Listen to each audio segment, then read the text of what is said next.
మంత్రులు మహిళలై ఉండి కూడా ఎక్కడా కూడా న్యాయం జరగని పరిస్థితి. అలాగే మెడికల్ కాలేజీలు ప్రైవేటీకరణ చేసేదానికి మనం నిరసనలు తెలిపితే అప్పుడు ఆ ప్రైవేటీకరణను ఆపుతారు. వికలాంగులకి పింఛను దానిపైన కూడా రాజకీయ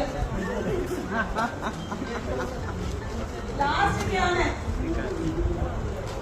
కన్ను తీసి బయటికి చూపించి ప్రూఫ్ చూడండి, నాకు నిజంగా కన్ను లేదు, నన్ను ఎందుకు ఇబ్బంది పెడుతున్నారు అని చెప్పి ఆ ప్రూఫ్ చూపించే వరకు కూడా మరి ఆమెకి పింఛన్ రాకుండా చేసినారంటే ఎంత దారుణమో ఒకసారి ఆలోచన చేయాలి.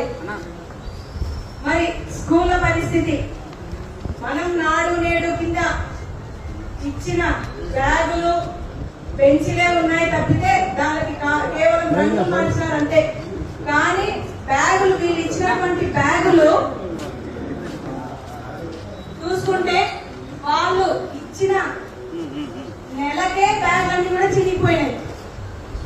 అదే మనం ఇచ్చిన బ్యాగులు ఇప్పటికీ వాడుతున్నారు స్కూల్లో పిల్లలు. కొన్ని చోట్ల అయితే స్కూల్ డ్రెస్ కూడా జగనన్న పీరియడ్ లో ఇచ్చినటువంటి స్కూల్ డ్రెస్సులే